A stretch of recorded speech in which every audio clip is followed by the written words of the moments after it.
What's up mga ka-Big Bites? Team ni Renz Abando, triple daw ang offer kay Scottie Thompson. Pero bago ka sana magpatuloy sa panunood ay huwag mong kalimutang mag-subscribe sa aking YouTube channel. Sa kasalukuyan, si Renz Abando ang highest paid Filipino athlete sa Korea. Sobrang laki talaga ang sweldo niya kumpara sa lahat ng mga Asian import, kung hindi ako nagkakamali.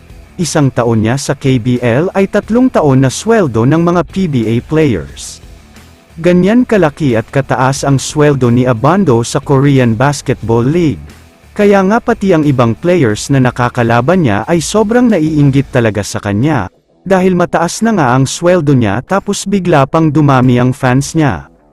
Hindi naman na bago sa atin ang nangyari kay Abando, dahil isang malalang injury ang nakuha niya. Isang intentional flagrant foul nga ang ginawa sa kanya ng isa sa mga players ng kalaban niya, kaya naman pangit ang naging landing niya. Sobrang taas ang talon nitong si Abando, pero habang nasa ere siya ay bigla siyang tinulak ng import, kaya naman pagbagsak niya ay una talaga ang katawan niya. Sobrang delikado ang nangyari. Kaya nga dahil sa pangyayaring ito ay pinagmulta ang import ng 3 million Korean won, nagkakahalaga ng 130,000 sa pera natin sa Pilipinas, pero para sa mga fans ay hindi sapat ang penalty na ito. Grabe kasi sa dami ng injury ang nakuha ni Abando. Tad-tad nga ng injuries ang katawan niya, at may mga nagsasabi pa nga na baka hindi na babalik sa dati ang laro niya. Kaya ang hiling ng ilan sa mga fans ay suspension o permanent ban para sa gumawa sa kanya nito.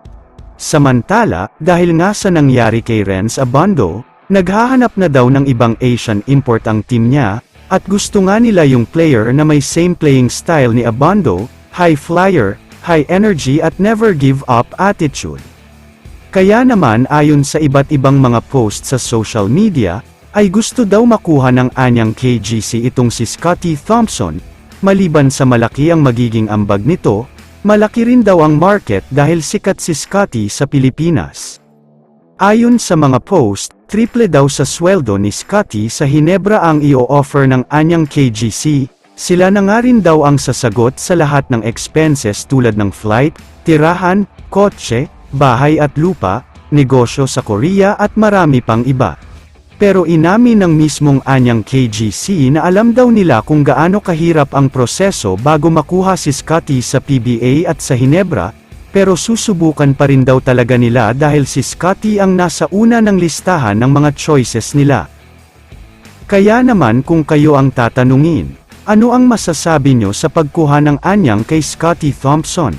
I-comment mo naman ang opinion mo tungkol sa tanong na ito. Dito na muna nagtatapos ang video na ito. Maraming salamat sa panunood mga ka-Big Bites. God bless sa inyong lahat.